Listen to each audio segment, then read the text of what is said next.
2025 budget. Thanks for that.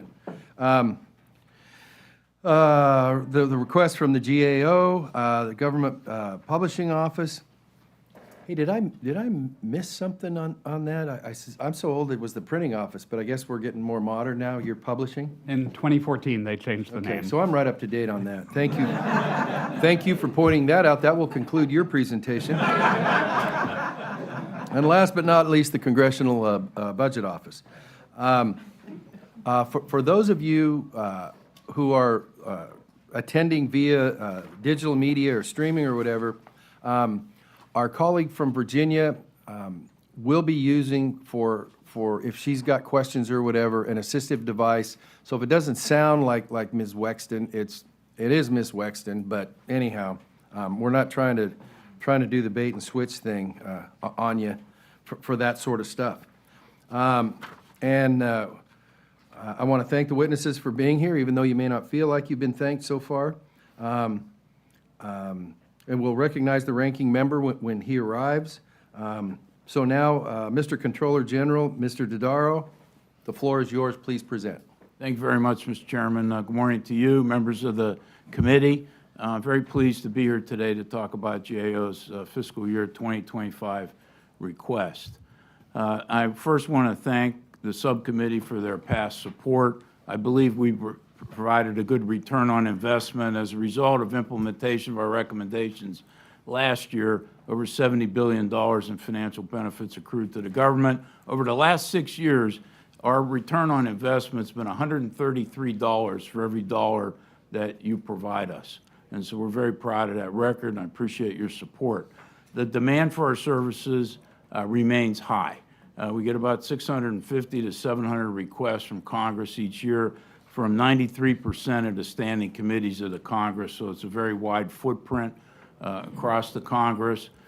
We also, this year so far, provided 430 technical assistance to 215 committees, members, and offices. So the outreach that we've had on technical assistance has helped a lot in that area as well. Where our request for this year is basically to maintain the GAO workforce at its existing level of 3,600 full-time equivalent positions. We've added the support that you've allowed us to in the past. This is just to maintain that work. And we're going to continue to focus on 5 major areas that we built up our capacity thanks to your support over the past few years. One is national security issues. There are 115 mandates in the 2024 National Defense Authorization Act for GAO. We do everything from military readiness to weapons system procurement on some of the major weapon systems, the modernization of the nuclear weapons complex. We're tracking aid to Ukraine, both military and foreign assistance as well. So a lot of work, and how our troops are treated. We had a big report this year about the poor conditions in the barracks and the need to really reform that and support that's given not only to the military members but to their families as well. Second is fraud. Fraud is a big problem in the federal government. It's pervasive. We estimated that in the unemployment insurance program alone during the pandemic, it was $100 billion to $135 billion in fraud in that area. Next week, we're going to come out with a government-wide estimate on fraud. We're trying to work to get agencies to prevent fraud in the first place, which is the only effective way. So we have a work program that we'd like to institute with your support going forward. The next area is the science and technology area. We've tripled the size of our work in the science and technology arena. We brought in some top-notch scientists and a wide variety of disciplines. We've done over 30 technology assessments. We're doing much more work on artificial intelligence, quantum computing, regenerative medicine, and across the board in a number of areas in those areas and providing support to the committee. The fourth area is healthcare. Healthcare costs are the fastest growing component of the federal budget, save maybe interest on the debt, but also Medicare, Medicaid, the assistance provided to VA, DOD, the Indian Health Service is a big focus of our efforts because it's now 29% of the federal budget is healthcare costs. And lastly, cybersecurity. You know, I designated that a high-risk area in 1997 across the federal government, critical infrastructure protection 2003. In the last 4 years, we've made over 1,400 recommendations. 670 are still open. The federal government's still not operating at a commensurate with the grave evolving threat in cybersecurity. So we're looking at the National Cybersecurity Strategy, how we're interacting with the private sector on the 16 critical infrastructures across the country, electricity grid, telecommunications, and the financial services, and it goes across the board. This is a big vulnerability, and the federal government really doesn't have a good clue of exactly how vulnerable things are in these critical infrastructure areas that can impact government as well as our economy. So I thank you for the opportunity to be here this morning to talk to you about our requests and the work we're done at GAO, and I'd be happy to respond to questions at the appropriate time. Thank you, General. Appreciate that. The chair now recognizes the ranking member from the home of the Ulysses S. Grant tomb. Mr. Espaillat, the floor is yours for your opening statement. And since we're going to go ahead and fully utilize you, then when you're done, you got first crack at General Dodaro for questions. Go ahead. Thank you, Mr. Chairman. Excuse the lateness. Mr. Dorado, Swagel, and Mr. Harper, thank you all for being here today. Each of your agencies has a tremendous responsibility and provides crucial functions to our democracy. The Government Accountability Office provides independent oversight, obviously, of government programs and activities and nonpartisan support to Congress here. The GAO has been voted the best place to work in government. I got to see that smile on your face. 3 straight years. 3 straight years, for the past 3 years, that's correct. The GAO budget request for fiscal year 2025 is $916 million, or 12.8% above the fiscal year 2024 enacted total. The Congressional Budget Office provides regular support to the Appropriations Committee through technical assistance and cost estimates throughout the annual legislative process. The CBO budget request for fiscal year 2025 is $73.5 million, or 5% above the fiscal year 2024 enacted total. The CBO has been particularly important recently, and we have witnessed budget cuts perpetrated even after handshake agreement. And there are 2 ways to achieve budget cuts, either through decreased vital programs for the low to middle class families, or to ensure that everyone is paying their fair share of taxes. I choose the latter. I prefer that everyone pays their fair share of taxes so that nurses and teachers aren't paying more taxes than a billionaire CEO. There is a larger conversation to be had about that, obviously. However, moving on, the Government Publishing Office fundamentals functions are to make information about the operations of government, particularly the Congress, readily available to the public. The GPO budget request for fiscal year 2025 is $136 million, or 3.1% above the fiscal year 2024 enacted total. This subcommittee greatly appreciates each agency's work, and I would like to commend each of you and your staff for your work in reinforcing Congress' constitutional power of the purse and for dedicating the resources necessary to support this committee. As ranking member, I am committed to ensure that your agencies have the resources they need to build on your excellent records, to provide timely expert assistance to Congress, and to meet the challenges of your missions. I look forward to each of you having a very interesting testimony. Thank you, and I yield back, Mr. Chairman. Thank you, Mr. Ranking Member. Also, we will continue to leave the floor with you for any questions you have of General Dodaro.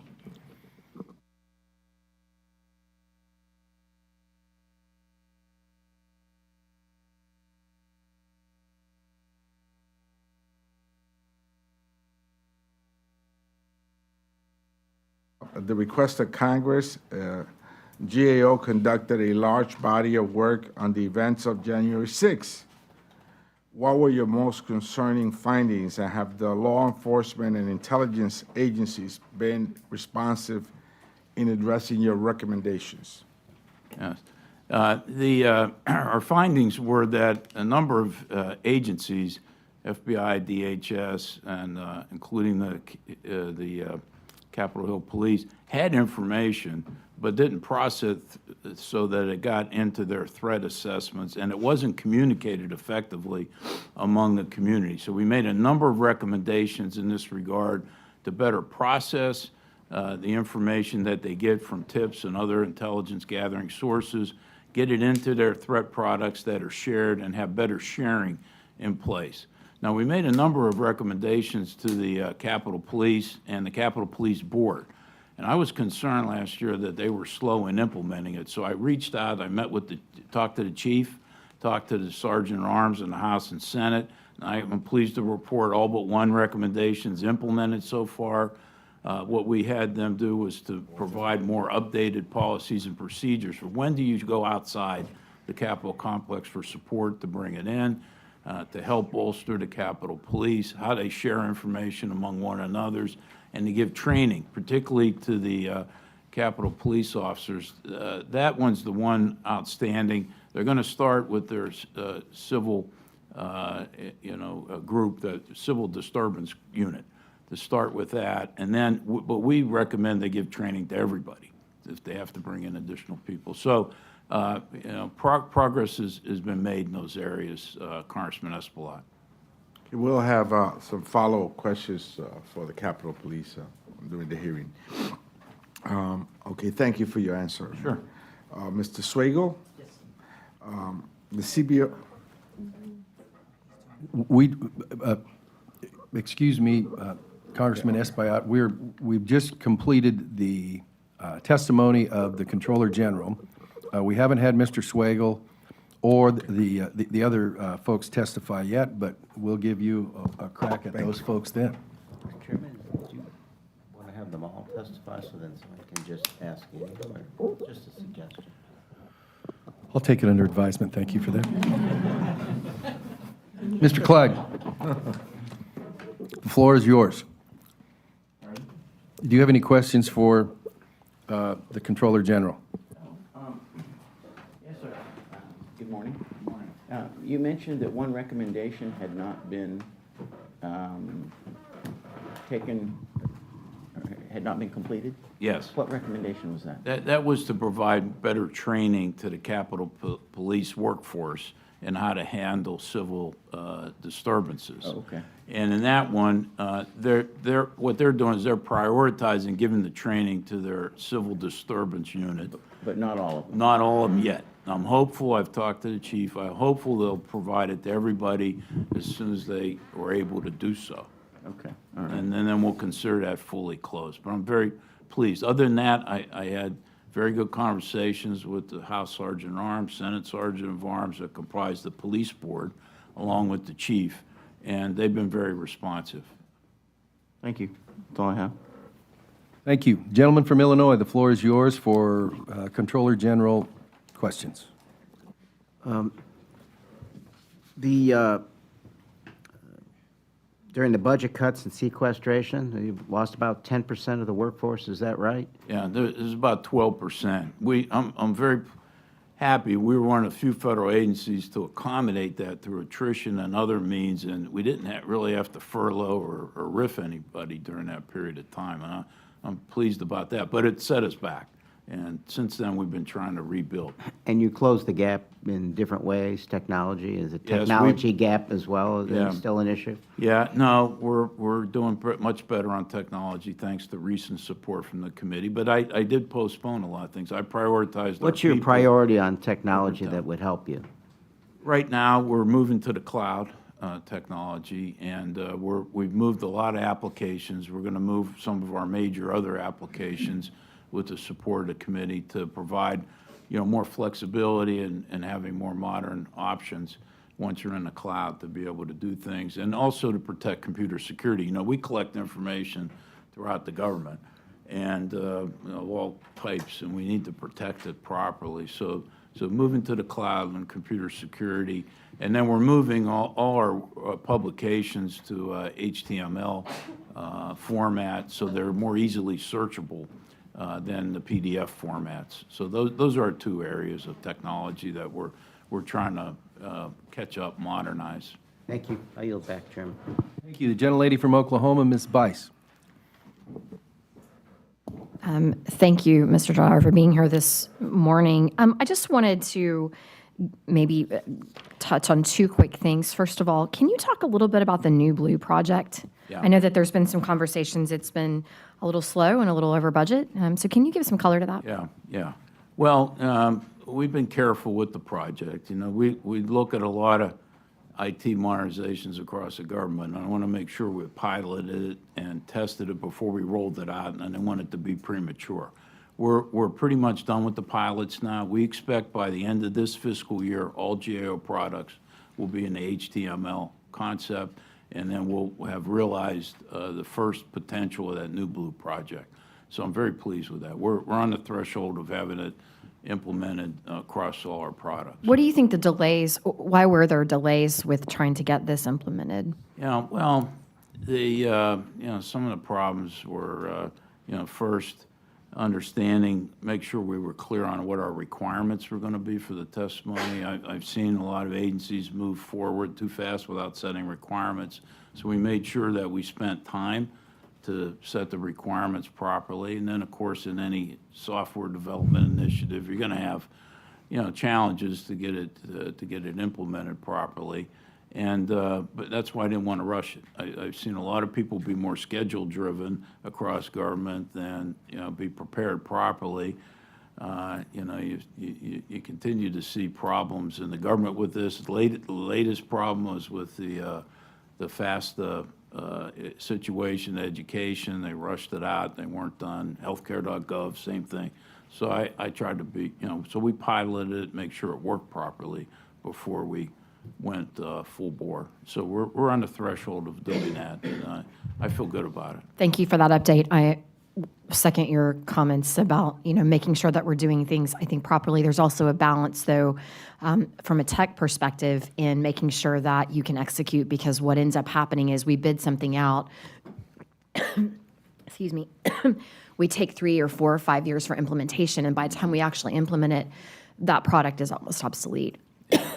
Excuse me. Yeah, I we're okay in that regard. Okay. But it's a good point that you make. And then the follow-up, I think this is to Mr. Clyde's comment.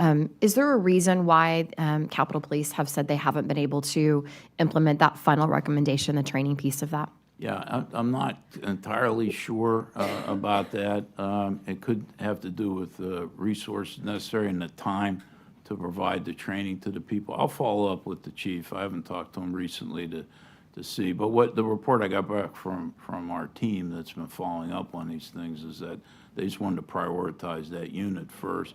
And I can't argue with that. I mean, that's the frontline unit that they need to deal with. It might have taken them a while to get the training in place and to. Mr. Chong, Comptroller DeGaro, It's okay. thank you for being here with us today. Thank you, I yield. Mr. Chairman. Thank you for that. The gentlelady from Virginia has the floor. Last year, I was diagnosed with progressive supranuclear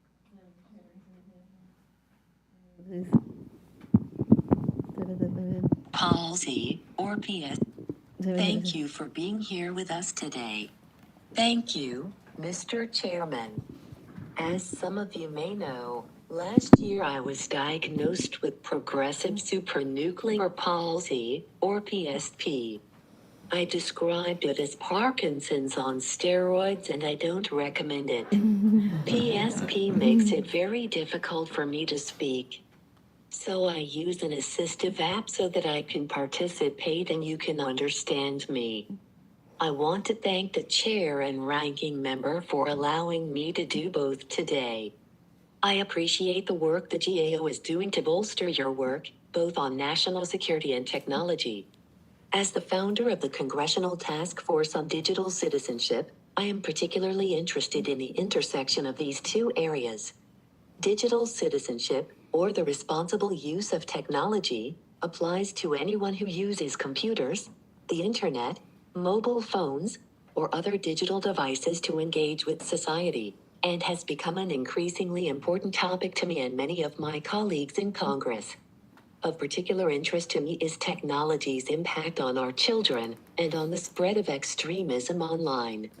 As Congress increasingly examines this space, can you elaborate on how the GAO is preparing to ensure your workforce is prepared to address these areas and help educate members about how tech companies and platforms operate? Yes, please. First, I was sorry to learn about your health diagnosis, but I admire your courage and your flexibility. With regard, we've expanded our science and technology assessments and analytics group from 49 people a few years ago. We have 175 people we'll have in place by the end of this year. A lot of people with skills in these areas. We have developed a framework for auditing artificial intelligence algorithms to make sure they're free of bias and they operate as intended. Since 2013, I've been urging the Congress to pass a privacy framework for social media and the sharing of information, and also to provide more flexibilities to the government agencies to make sure that the privacy and people understand how their information that they enter into many applications is being used, and they have a little bit more of a say in it. Unfortunately, that hasn't been the case. I'm hopeful with the current efforts of the Congress to focus on artificial intelligence to try to get ahead of that a little bit. So we're doing a lot. We're doing work now on the cost and benefits and risk of generative AI. And so we're going to continue to focus on these issues. I mean, it's a very important subject. We're going to provide a lot of technical assistance to the Congress and look at how, like we looked at how artificial intelligence could be used for expediting drug development, helping in diagnosis and treatment in the medical area. We did that in partnership with the National Institute of Medicine. We're looking at applications in many other areas. I think more education has to be provided to our children. And in technology, unlike a lot of other areas where they get some advice from their parents, I think not all the parents are prepared to give that same level of support in the technology area. In some cases, they're learning from their children as opposed to the traditional way that it goes. I'm a grandfather of nine grandchildren, and I see how it's become ubiquitous to them. Yeah. And so I think that's a very important issue. And we're willing to work with you on any ideas you have to further expand our work in this very important area. It's important to the economy and our competitiveness, but all technology has a dark side to it. And what we're trying to do is to highlight what some of those risks are. And as I mentioned in my opening statement, I've long been concerned about security issues and computer security, and we're still not doing a good job in that area as a government.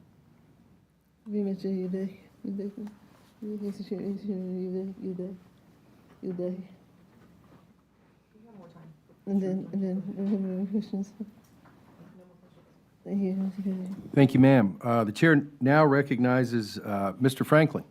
Thank you, Mr. Chairman. Thank you, General Dodaro.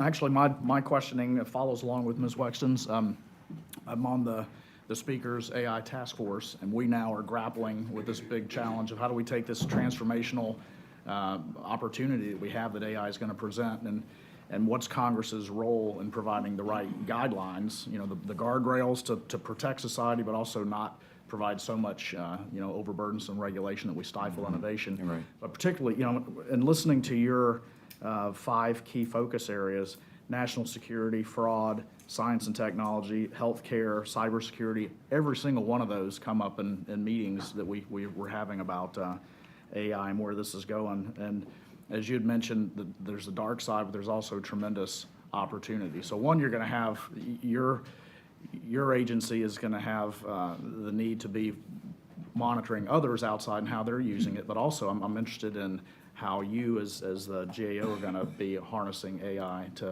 to bring that to bear to assist you. But how can we help, how can Congress help you, provide you with the tools, the guidelines you need? Are there any authorities you need, or where do you see that? How are you using it to this point? I know you're talking about doing risk assessments and things like that, but, tangibly, are you using our AI tools now, and where do you see that going? Yes, I set up an innovation lab with GAO so we could test things out, before we apply them, more broadly. We've used a large language model, and what we're going to start with is inputting. We've issued thousands of reports on all different topics, and to do a search now involves a lot of manual intervention. So we're going to try to see if we can use the large language model and artificial intelligence to distill down these hundreds and thousands of GAO reports on particular topics to expedite our searches,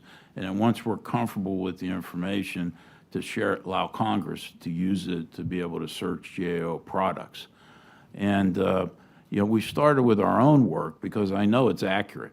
Part of the problem here in the other cases is if you don't get good information. Gotta have clean data to Yeah, start with. yeah, and this is a problem because a lot of our reports talk about the poor quality of government data, and it doesn't have good integrity and reliability and good quality into it. So we're doing that.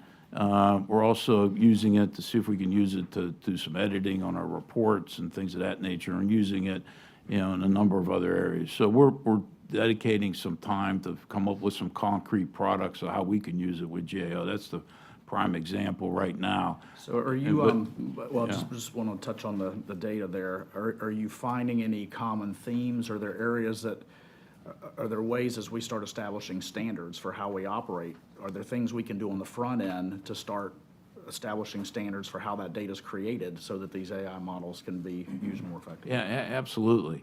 I've made recommendations. Let's take usaspending.gov, for example, which supposed to provide all the information on how the government spends its money, all right?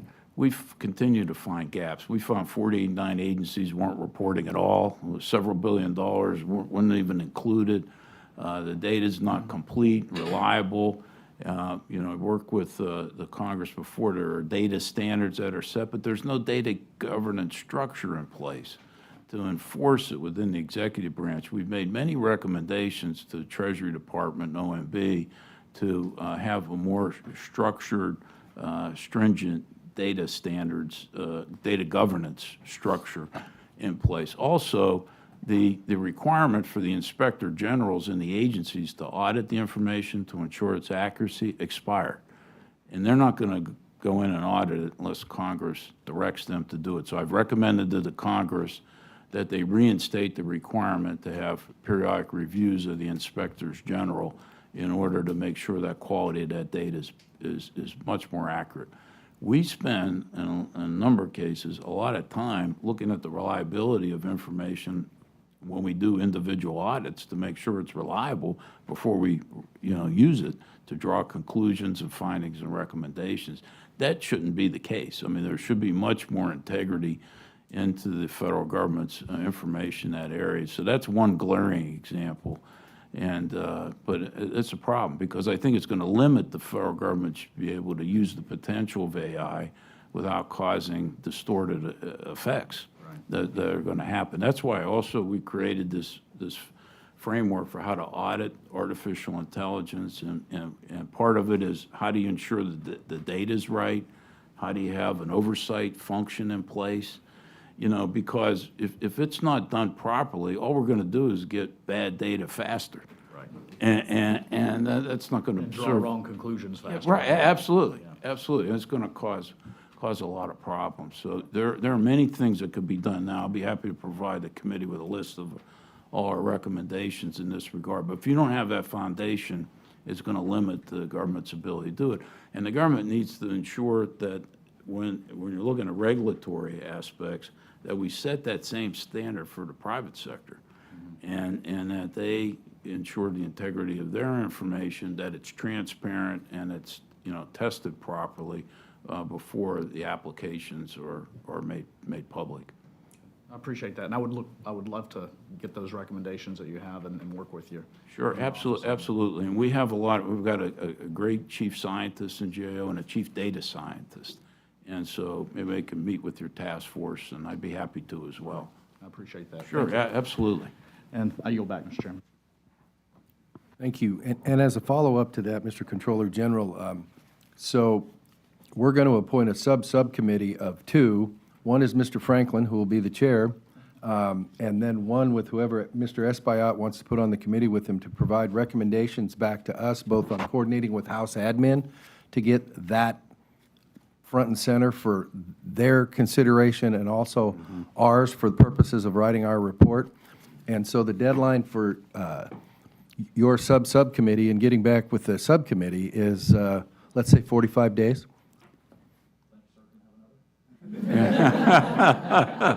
Not yet, but thank you for asking in such a formal manner. Yeah. no, That's okay, because we'll pick on Mr. Latourner in his absence, and it'll be much worse than anything you got. We'd be happy to help and assist you in that regard. I also want to thank Congresswoman Bryce for the Subcommittee on Modernization and House Administration Committee for setting up space in the Longworth building. We showed up the first day we can get in. It's working well, and I'm hopeful that that'll continue to do that as well. To reach more members, individual member offices, in addition to the committees that we work with.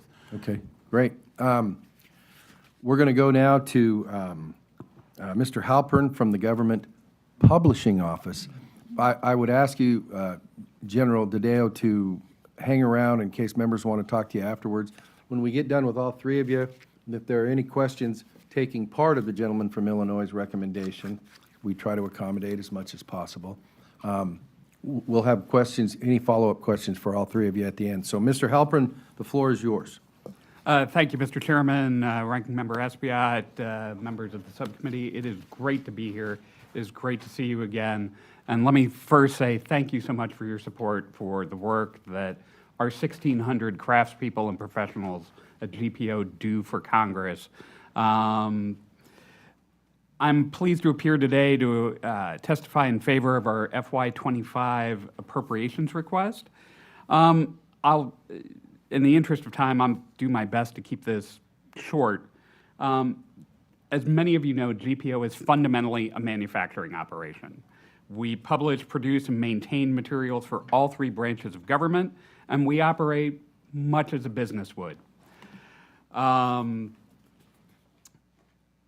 Only about 10% of the agency's operating budget is directly appropriated, and most of that is to cover the direct cost of Congress's own printing and publishing and the operation of the Federal Depository Library Program. We recover the rest of our $1.3 billion operating budget directly from our customers. This year, we're requesting approximately $136 million, and that includes $83 million for congressional publishing, nearly $42 million for our public information programs, including the Federal Depository Library Program, and about $11.5 million for special projects funded by our revolving fund. This represents a 3.1% increase over last year's enacted levels and basically reflects our increases in labor and materials costs. Fully funding our request will allow us to continue recruiting the next generation of GPO teammates and, importantly, fund our ongoing modernization efforts, such as developing XPub, which is our next generation composition engine, and adopting digital printing technologies. Likewise, it will enable us to expand the depth and breadth of our digital offerings, like congressionally mandated reports in the congressional serial set. Thank you again for your support of GPO, supporting this committee, and really all of Congress is one of our top priorities. And I appreciate the opportunity to testify and look forward to your questions. Thank you, sir. Mr. Ranking Member, the floor is yours.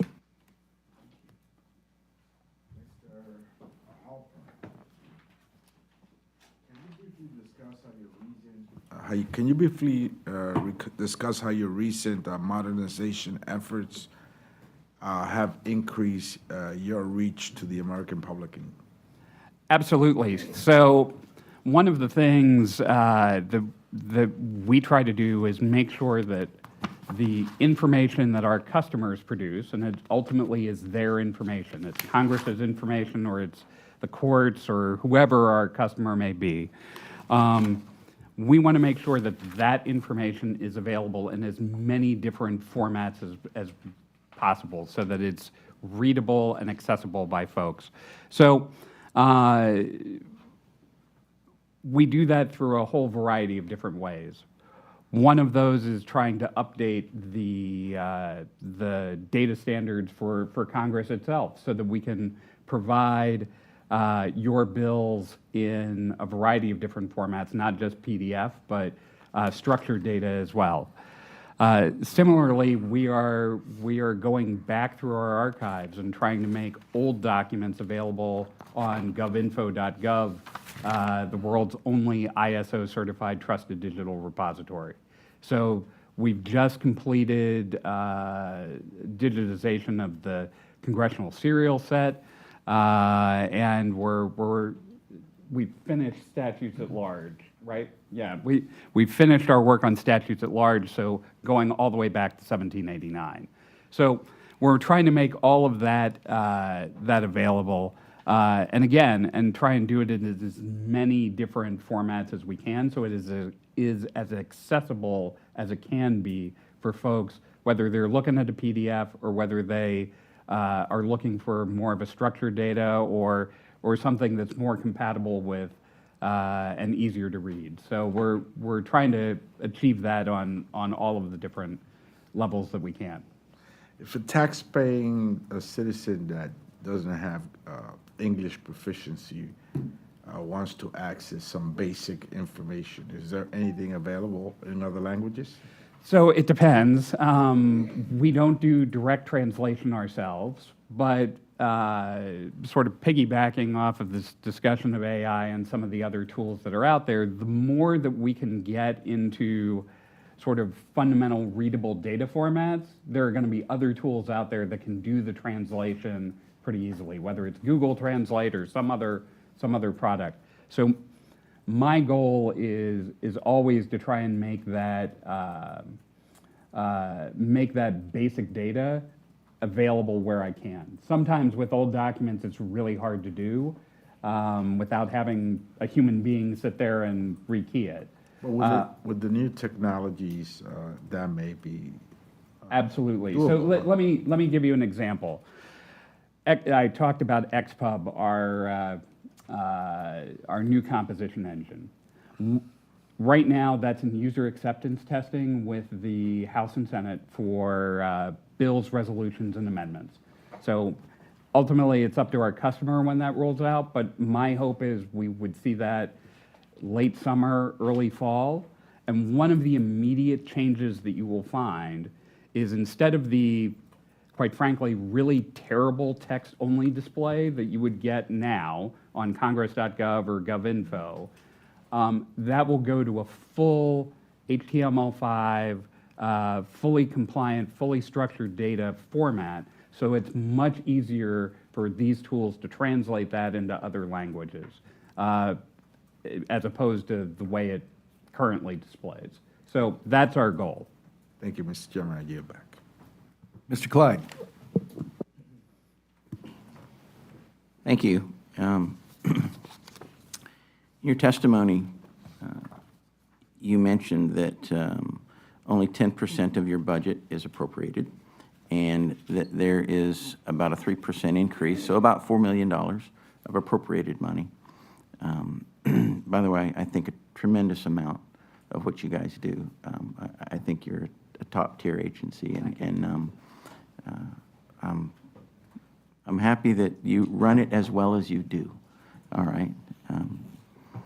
So could you tell me this additional $4 million? I mean, you mentioned here it incorporates increased costs in labor and materials. Can you be a little more specific about what that $4 million increase entails? Sure. So let me start with labor costs, because that's frankly, the largest component of that. So Right now, we've got, depending on how you count, someplace between 12 and 13 union bargaining units. So we've got contracts in place with those bargaining units. Our agreement with them is that that they'll receive the same increase that a standard GS employee would receive. So if federal employees receive a 3% increase, they've got that 3% increase. Last year, that was, I want to say it was 5%. So we've got to factor that into our costs. And the other thing to preface this all with is, by law, I'm required to recover my costs. So the way we interpret that is, if it costs us X to produce Congress's documents, that's where we've got to recover that. We can't go to another agency and recover the cost to produce Congress's thing from what they're paying us. Right, right. There is sharing of shared overhead costs, but for instance, we're not going to surcharge the State Department for our production of passports to fund what Congress needs to fund. So you take that, you add in the costs of paper, and frankly, we need people. We need to add on folks to meet the requirements that you all place on us. So, give you an idea. Our workforce trends older than the federal average. So, and one key area is in the pre-press work, and that's where human beings will, you drop a bill into the hopper, there's a human being who looks at that paper to make sure that it matches the electronic file that we have. And those folks are getting older, and they're getting ready to retire, and we need to hire the next generation of folks to come, learn from them, and follow behind. So those are all resources that we need to bring to bear.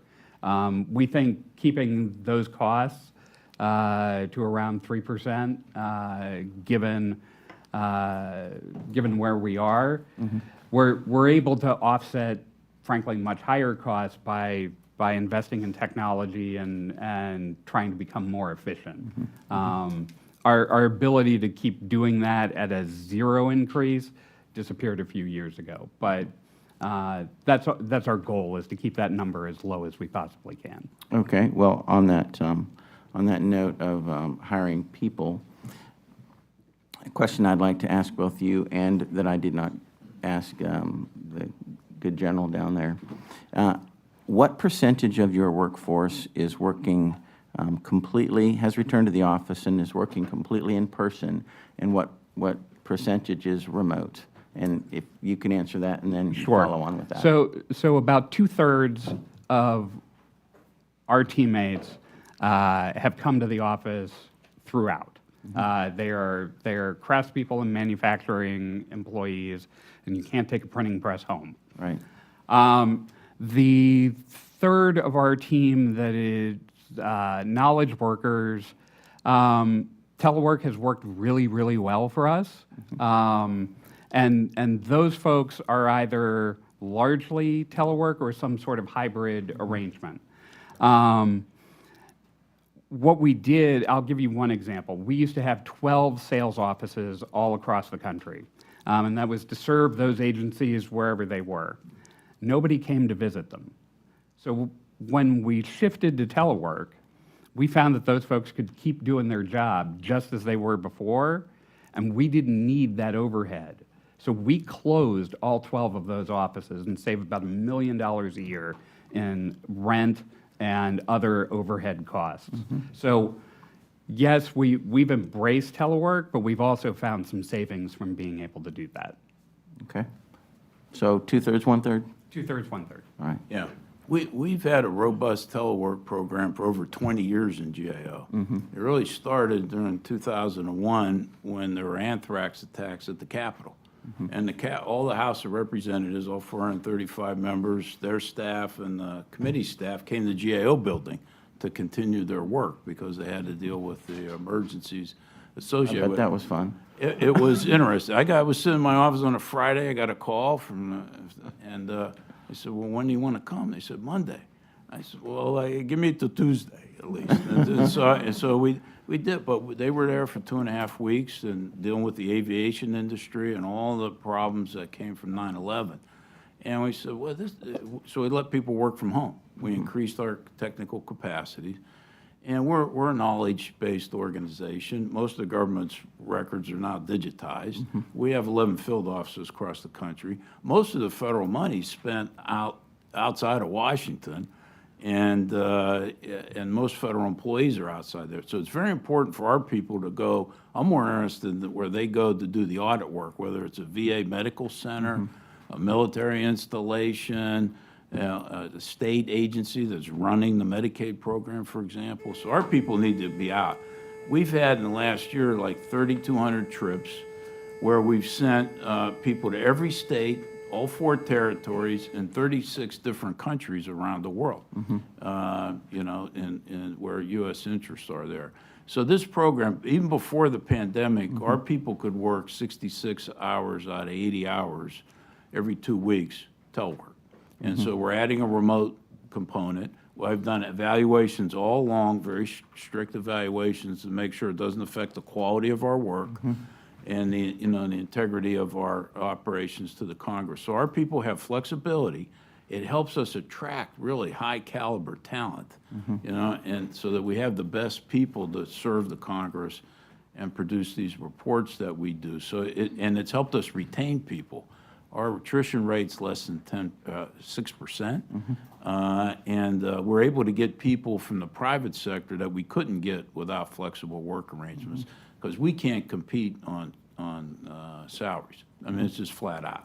And these scientists I've been hiring, these are people who want flexibility, and we've been able to attract, you know, high caliber people. So, you know, and I believe it's, over the years, it's not had any effect on our quality and our productivity of our work. You know, I've been in GA over 50 years, so I've seen all different kind of work arrangements, and I'm very proud of the quality of the work that we have now. And it's because we have high caliber people, and having flexible work arrangements is pivotal to bringing those people in and keeping them. Thank you, that's good to hear. I yield back. Gentleman from Illinois. Thanks, Chair. In the darkness, a little bit of light here, congressionally mandated reports. As you know, we create hundreds and hundreds, Carl Sagan-like number requests for congressionally mandated reports. For the most part, before they ended up on the bookshelf, dusty. A lot of them had critical information, but a lot of them involved access into what the government was doing and why it mattered. So I was involved with that, but it had great bipartisan support, Transparency Caucus. So now we're a year into this. There are 250 reports on the website, your website. Actually, I can give you an updated number. So As of this Monday, morning. as of Monday, we had 299 reports online from 61 different agencies. So I guess the short question is just tell us a little bit about that process. Are there any agencies that we need to talk to who aren't as helpful? And I can get you a list of folks who may be, I think the polite way to put it might be a little laggard in I'm from adopting Chicago. this. We can visit them. Our phrase, not yours. You need a tune-up? However you'd like to deal with the issue. And does the public know about this? We do a lot of outreach to executive branch agencies, trying to educate them about their requirements under the law. And we have done our level best to make this process as easy as we possibly can.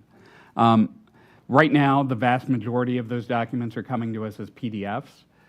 We would like to, in the future, help build systems for these agencies so that they can deliver these documents to us in other more accessible formats as well.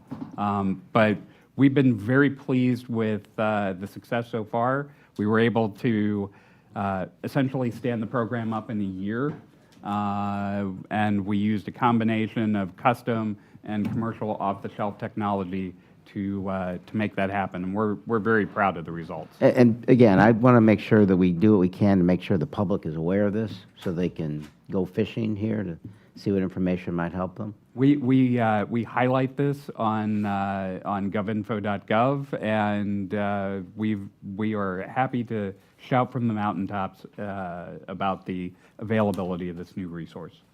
Thank you. I appreciate all your work on that. Mr. Chairman, I yield back. Thank you, Mr. Chairman, and Director Halpern, thank you for being with us this morning.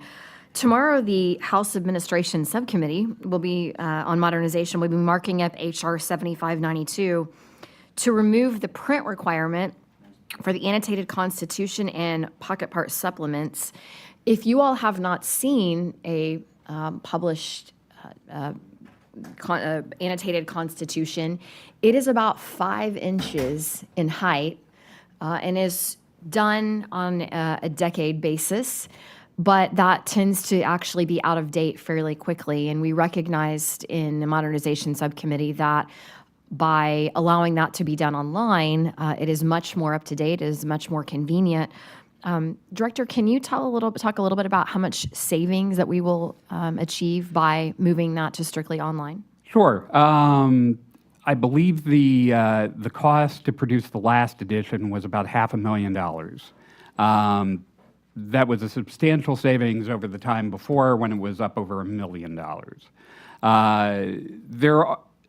I think one thing to keep in mind is there are some customers out there for the actual book, and those are our federal depository libraries.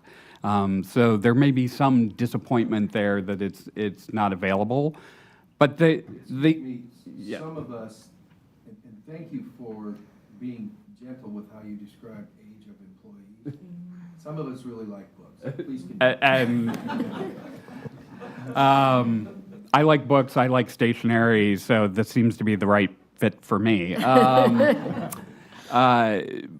So there's probably going to be a little bit of disappointment in that community. That said, the FDLP program is moving to a largely digital program anyway. Libraries don't have space to store these volumes, and we have been working really, really closely with that cohort to try and soften the blow, not just on Conan, on the Constitution annotated, but on other documents as well, and creating places for physical copies on a regional basis rather than necessarily every library.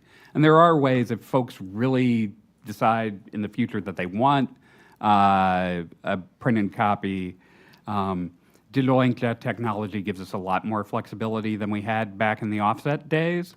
So it will become cheaper still. So if we wanted to, say, run softcover copies, a limited run, that's easy enough for us to do. I appreciate that. I think the focus for us is trying to find ways to utilize technology in a beneficial way, and certainly that Conan book, albeit is quite lovely and large, it's also almost immediately outdated once it is published. So by using technology to keep that information up to date, I think is incredibly important for anyone that's using it for actual legal purposes. So thank you for entertaining that. I look forward to marking that up tomorrow. And with that, Mr. Chairman, I yield back. Ms. Weston, the floor is yours for questions for the GPO director.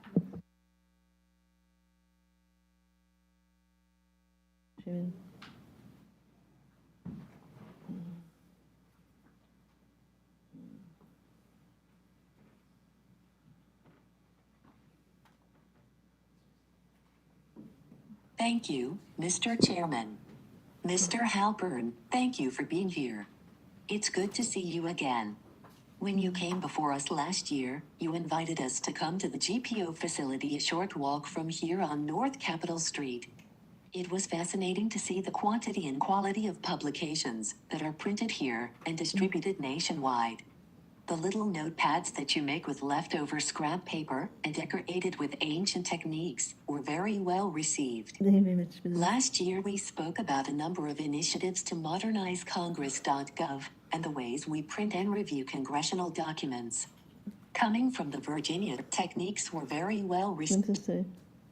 Coming from the Virginia State Legislature, where we at LIS The opaque nature of bill text is a pet peeve of mine, and I appreciated your insights. One of the things you mentioned in that conversation, and in your opening testimony today, is the work GPO is doing to further develop the XPub system in GovInfo. I see that your budget request includes nearly $6 million for XPub development and over $5.4 million for GovInfo. Can you please elaborate on how these investments will further the work you have done in the last year and what, if any, additional functionality will be achieved? Dr. Swagel, it's wonderful to have you here. Absolutely, and thank you so much for the opportunity to answer those questions, and thank you for coming to visit. It was great having you. Let me take it. Swagel, Let me take wonderful XPub. to have you here.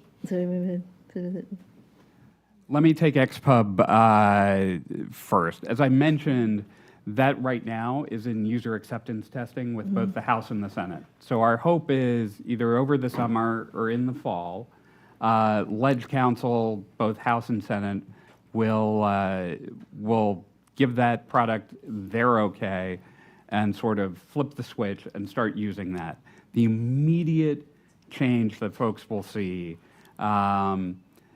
is that the plain text display of a bill, resolution, or amendment will be far more readable online than they are currently. And that's a huge step forward.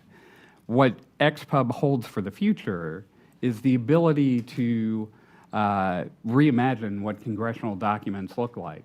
So one project I'm working on with the blessing of the Joint Committee on Printing and both House Administration and Senate rules is updating the format for committee reports. So we've done some focus groups with institutional officers and committees so far. We've taken that information back, and I'm working with our graphic designers now to incorporate a lot of that feedback to come up with a new format for committee reports. On GovInfo, we are always trying to expand those collections.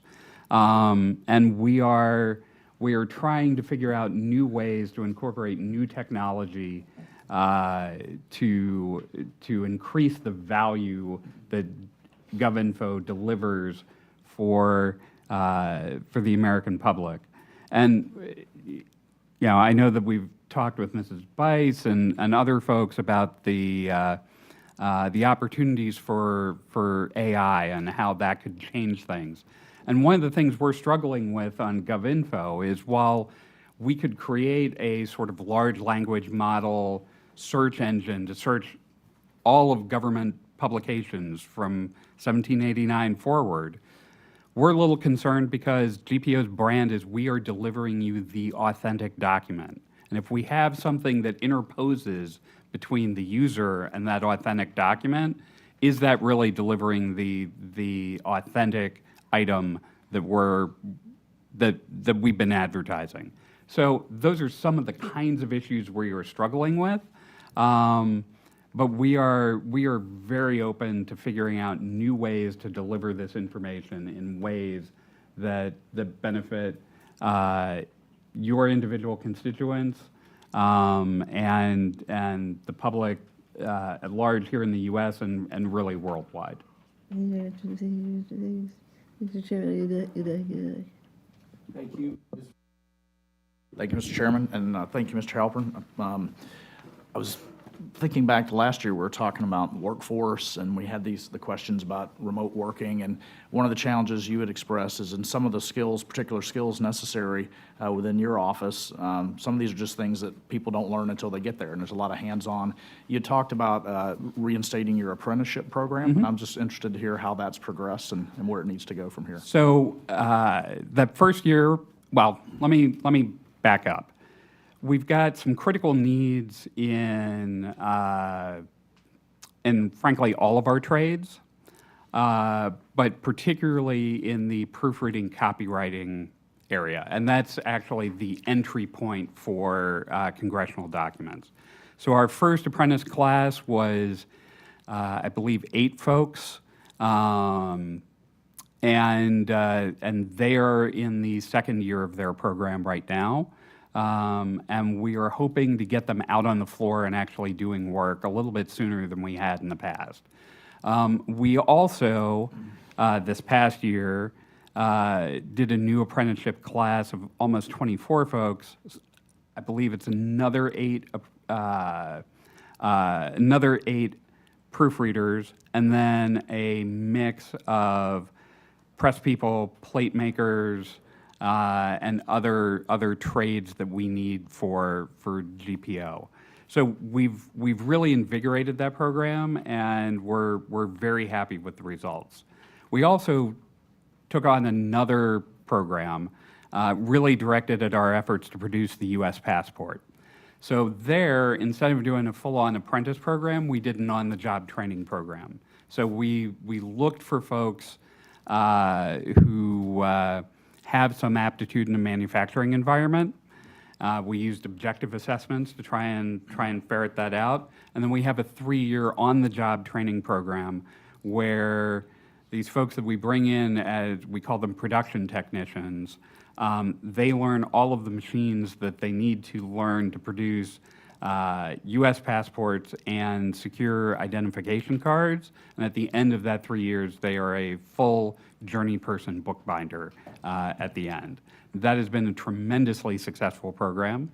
We run that both here in D.C. and at our facility down in Mississippi, where we do our secure ID work. And I want to say, Steve, what, about 80 folks in the production tech? Yeah, we've hired about 80 folks in the production tech program. So these kinds of programs where we're teaching a trade, where we're teaching folks how to make the products that our customers are asking for, have actually been really, really successful. We've also had great experience recruiting into our recent grad program. And those are folks from everybody from accountants to IT specialists to automation experts. And they're in a cohort that is learning as they're going, learning what we do at GPO, and really bringing a lot to the table. So it's been a great, we've hired, last year we hired almost 200 new people. And that's hugely important as our workforce ages, and a lot of them are taking their well-deserved retirements. So we're doing a lot of work to make sure that we're ready so that as folks retire, we've got that next generation coming up. Yeah, I'd seem to recall you mentioned about maybe half of your workforce leaving the next 3 to 4 years. So do you feel like you're on step to? We do. Stay man. We do. The statistic is half of them will be eligible to retire in the next 4 years. That doesn't mean they all will. But we are working really hard to make sure we're backfilling. We've got some other areas, for instance, that proof room. In that, we have a mean age in the proof room. The mean age there is 59, and over half of them are eligible to retire right now. So we've got a shortage of folks doing that work. That's why sometimes it takes us a little longer to process your introduced bill than we'd like. We've got a plan to supplement that using reemployed retirees, new apprentices, and trying to hire folks as well. We think in a couple of years we'll be back up to full staff in that area, but it's going to take us some time. Great. Thank you. Mr. Chairman, I yield back. Dr. Swagel for CBO, the floor is yours. Thank you. Thank you, Chairman Amodei, Ranking Member Espiat, and members of the subcommittee. Thank you for the opportunity to present the Congressional Budget Office's budget request. Thank you for providing nearly the full amount we requested for this fiscal year, and more broadly for your continued support of our agency. CBO is requesting an appropriation of $73.5 million for 2025, which is an increase of $3.5 million, or 5%, from the amount provided in 2024. The request would address increased costs, sustain our investments in IT infrastructure, and enable CBO to add staff in key areas.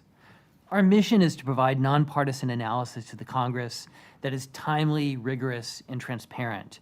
When legislation is heading to a vote, we provide cost estimates and real-time analysis of amendments, often hundreds or even thousands of them for bills such as the NDAA.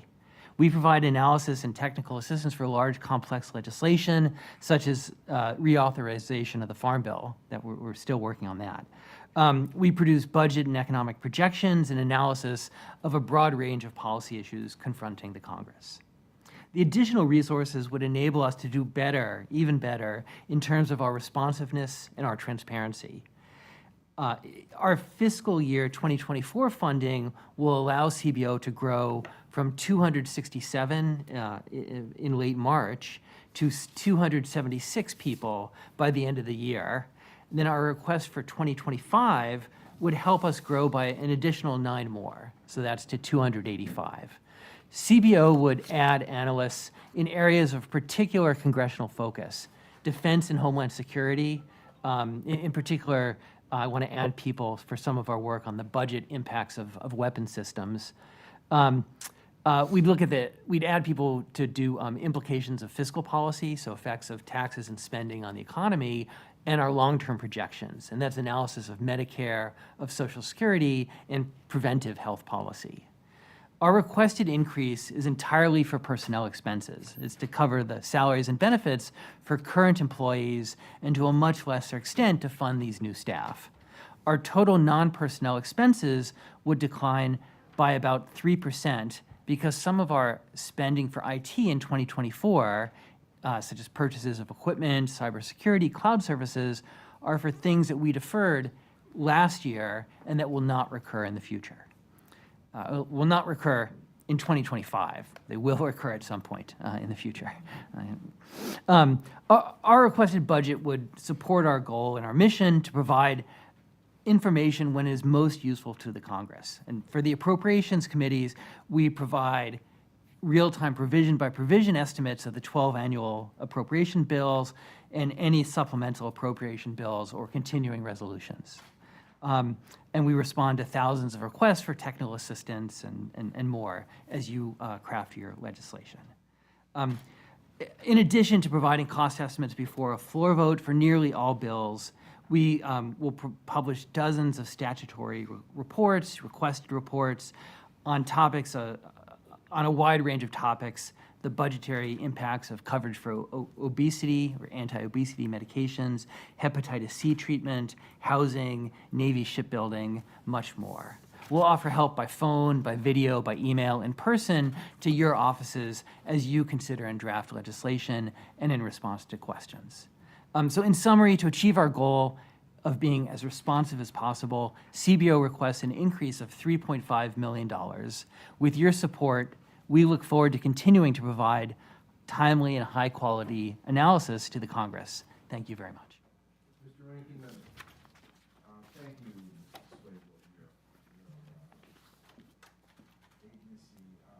Your agency does provide great work and bipartisan work, and I commend you for your efforts.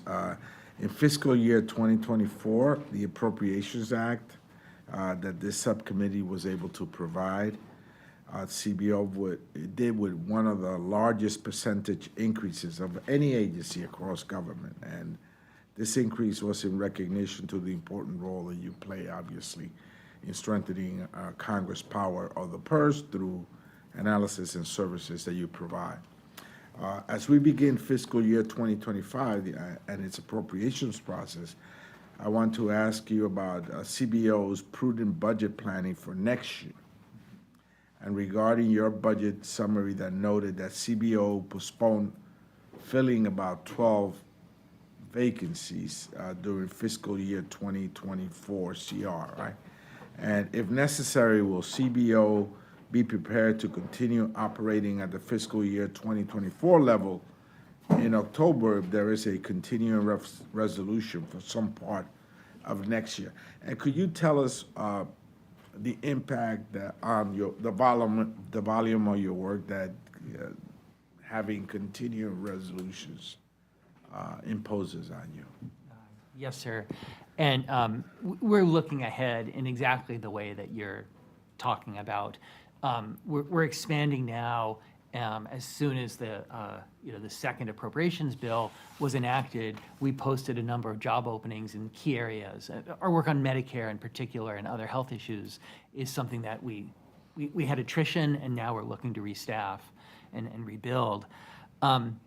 We're going to be cautious and recognize that there could well be a CR from October on until sometime into the next year, and so we're not going to, in some sense, overhire in a way that would put us at risk if there is a CR. So we'll expand with our. So how additional does the funding. CR impact you? Does it make you hire more people or less people?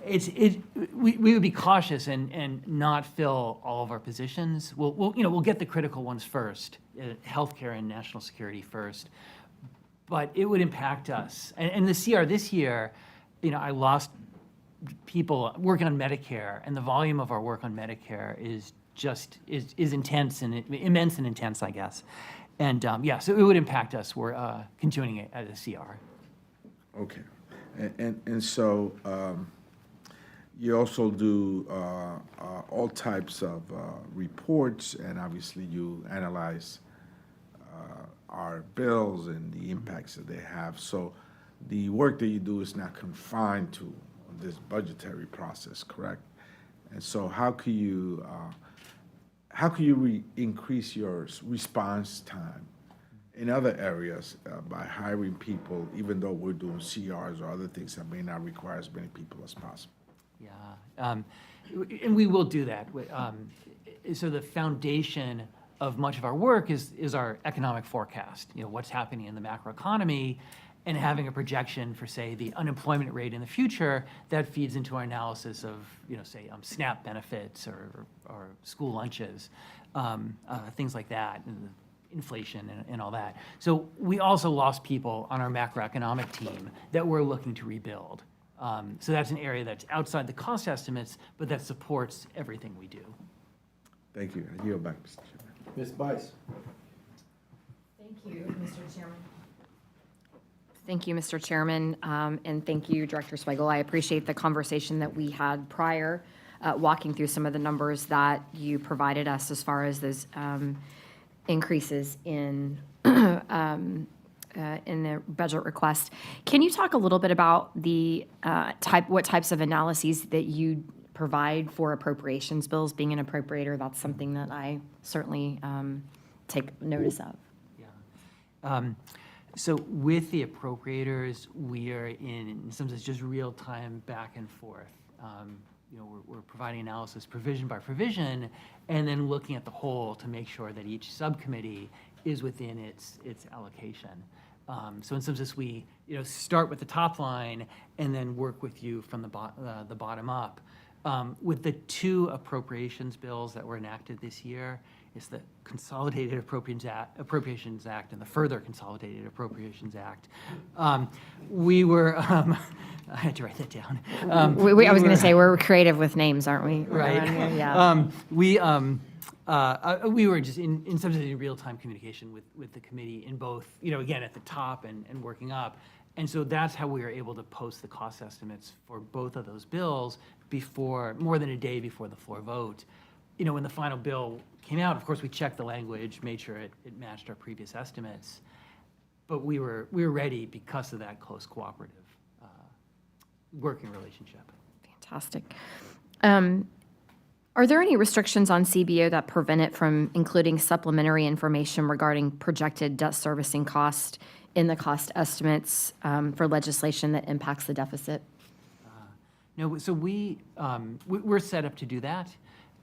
In fact, on our website, we provide a tool, a spreadsheet, that uses our latest economic projection and lets someone say, what are the interest costs of anything? So, so we make that available. We don't put that into our cost estimates, but that's something we would work with the budget committees, in both chambers.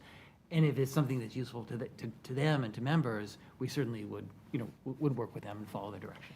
And finally, when we spoke previously, you indicated that there was an increase in IT costs, that you were trying to make some upgrades across the agency. Can you also talk a little bit about software? Because that's such a big piece of what you all utilize to be able to provide estimates. Maybe walk through a little bit of what that software increase looks like and why that's important for you all to continue to invest in that. Okay, no, thank you. And in some sense, we've been shifting to the cloud, just like the other two agencies. And in some sense, we're moving from hardware, some things that were hardware to software. So I have a PC on my desk. Most of the work gets done in the cloud. Well, let me clarify. I meant from a forecasting perspective, the software that you're using for forecasting that you're having to continually sort of modify and update, Oh, very and the good. cost Okay. associated with that. Okay, I apologize. That's okay. Yeah. We've been doing a variety of things. I'll give you one example that you and I have talked about before, is we have one key model that does our analysis on Social Security, which was built in Fortran 77, which I actually learned when I was in high school, but I don't think anyone is learning that today. So we're shifting that to Python, which is essentially the language someone would learn now. We're actually using, that's the one use we have so far of an AI tool, is that you can put blocks of code into AI tools. Here's the Fortran, it'll translate into Python. We then have to check it. But that's one. We have other macroeconomic tools is a key area that we're upgrading. And then the last one I'll mention is on the healthcare side, we work with massive data sets, various healthcare data sets.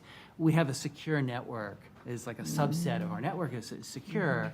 And we've been trying to upgrade basically the ability to make that model work faster. And it's both on the hardware side and the software side. Great. Mr. Chairman, if I may, I referenced it earlier. Here is a actual physical copy of the Conan from the publishing office. I thought people may want to see it. So with that, Mr. Chairman, I yield.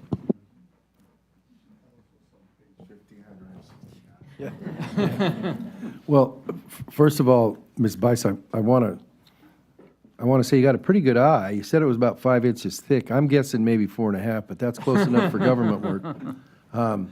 And so since we're going to digress for just a second before we go to Ms. Wexton, are those for sale? They are through our online bookstore. I couldn't tell you the price off the top of my head. Do you know? $236. $236, and that can be yours. Will you put my name on it too if I pay extra? If you ask nicely, I can arrange that. Okay. Well, for anybody who, it's cheaper than a doorstop made out of silver these days, so what the heck, that's probably a pretty good price. With that, Ms. Wexton, the floor is yours. Mr. Chairman, to get my questions together. I've got my minutes to get my questions together, and then you can just move on and come back to me. Later. Okay. Thank you, ma'am. Mr. Franklin. Thank you, Mr. Chairman. Ranking Member Espaillat asked the questions I had about, staffing and personnel as far as, how our wacky budgeting process has evolved. And Ms. Bice talked about my technology questions. So really, I guess as tail end, Charlie, just ask it, is there anything here else that you'd like to share with us, things that we should be drilling into that we haven't been asking you about, or any parting shots? That's a loaded question, so you can go any direction you A want. lot of different ways. No, there's lots of ways I could go. We're here to support you, and that's my goal, is to look ahead, and wherever you are going, I want to get there first. And so that's some of the work we're doing on preventive health care, is that we know members are interested. I mentioned the anti-obesity medication. I've had many members ask about that. We're really hard at work on that. The Hep C has a little bit of that same flavor. Spend money up front, and if it works well, prevent illness and costs down the road. The math is tough on that. It's a little bit like saving money at Costco by spending a lot, sort of buying a lot. So the math doesn't always work, but that's what I'm trying to do. I'm sorry, that's my mother, my late stepfather, that's how they thought. That's what I'm trying to do, is get ahead and figure out, and that's some of the hiring that we're doing is basically the areas. Healthcare and national security are the two areas where the interest in our work is just just continues to grow, and I want to be ready for it. Well, thank you for that, and it's got to be for you a fascinating job for one who likes numbers, but the diversity of the issues that you're working on, flight hours for F-18 pilots and Yep. healthcare, challenges on drugs coming down the line, but I appreciate all that you do, and all of you gentlemen, thank you very much for very well-run organizations, and it's a privilege to work with you. Now yield back, Mr. Chairman. Thank you. Mr. Ranking Member, do you have anything else for these three gentlemen? No, Mr. Chairman, I think I'm done. Okay. So a little bit of housekeeping for the three of you. Oh, Ms. Wexton, you're recognized.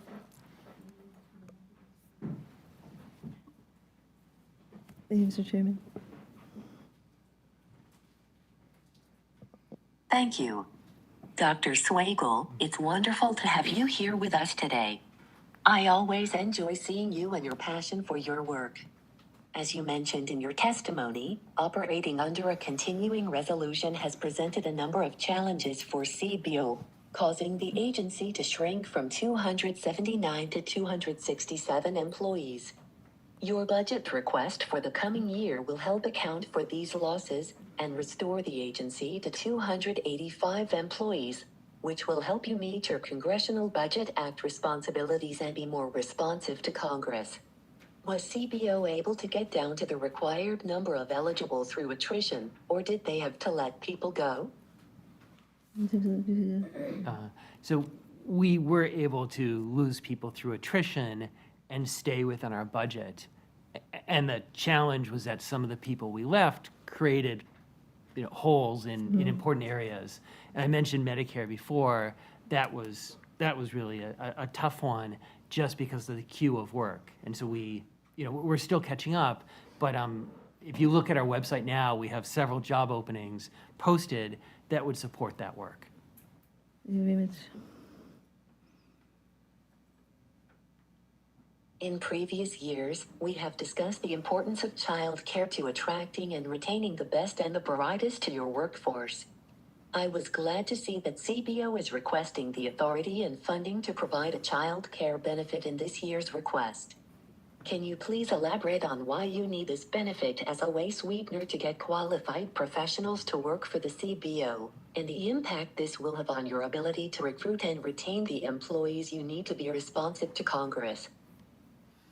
No, thank you very much for asking that. It's a key issue for CBO and for our staff, our current staff and our future staff. Just that the age of our staff is slightly different than, kind of overall house staff. We tend to hire people, either right out of college. We have maybe 30 of those. We're hiring them now. But really, it's out of graduate school, after a master's. And people of that vintage, that age, they're getting married and then they're having children a couple years later. We are pretty far down on the priority list for the House Child Care Center, and it means for infants in particular, we just have no hope. So the subsidy that we are looking to provide our employees would allow us to help our employees with especially with infant care, but then more broadly. And it's a critical one. What we're hoping to do is provide a subsidy of $5,000 per employee for 50 employees. And we think that would allow us to essentially help the people with kids in that age range.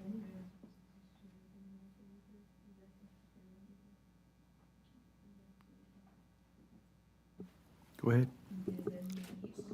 Okay, thank you. Any other follow-up questions from members of the committee? Okay, some housekeeping stuff. First of all, I think in order to check the box on the committee record, Mr. Clyde mentioned something. If you could each generate, and this is not what I did with my summer vacation request, just a memo for Ms. Reinschuttle, and I'm going to impose a 2-page limit. And if you want to be shorter than that, that's fine, to just discuss the quality and value with respect to each of your telecommuting folks. I think you have strong stories to tell, but so that if somebody says, hey, what are you doing about that? It's like, well, we discussed that with the agencies that are within our jurisdiction, and they generated short memos, and here they are.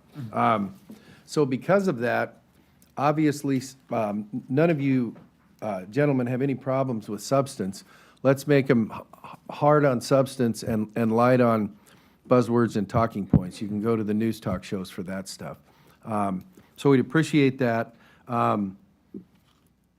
Also, we would like in fairly real-time manner, I don't think it's something that will require a lot from the publishing office, who is tardy in their reports to you? And let me tell you the context that I'm asking for that information. That is so that the members of this committee, on their other committees that they serve on, other subcommittees and appropriations, if that needs to be a discussion with those agencies, like, hey, what's the problem with reporting blah, blah, blah, we'll endeavor to do it without fingerprints, but I'm sure you can take care of yourself when you're walking to and from work, or if you're going to Costco with Mr. Swagle's relative, or whatever, when you have a town hall meeting on that sort of thing. With respect to members, please feel free. I know I don't need to tell anybody, but if you have other questions that come up, please feel free to engage with the committees directly. But if you would let Ms. Reinschuttle know, so that when we're getting ready to do the work session, that we know that if there are outstanding issues and we can, try to do what we can to resolve that or whatever, that we know what's going on. The final thing I will say is, we are endeavoring to be crisp with the work of this committee, not hasty, not whatever, but we do want to, although no good deed goes unpunished, we were ready a long time ago last round, and of course we went through in the last, what was that euphemism you used, Dr. Swagel, about something appropriations bill? Is the further consolidated. Further, yeah, that's right, further. Yep. That's quite a euphemism, but anyhow. So we want to endeavor to complete the work of the committee for a couple of reasons in a crisp manner, and that is so that members in their other committee assignments frees up time when that comes to do the necessary stuff to that. And then also, in that ever continuing quest to try to do 12 separate bills and in a timely manner, just to be real direct, trying to put the committee in a position to go, hey, folks that schedule the floor, we're ready. We may not agree on everything or whatever, and people, but anyhow, it's like the committee work is done. So there will be plenty of notice. Nobody's going to spring a work session on anybody. I appreciate the fact that there were several competing things today for members, and respect your value judgments on whether you can make it or can't make it. Although, please let Mr. LaTurner know that flying by and dropping off a "you're not in Kansas anymore" note was very effective. We appreciate that. But anyhow, that's kind of the thought as we get started on 25. While the taste or memory, whatever your perspective is, of the 24 process is still fresh in our mind.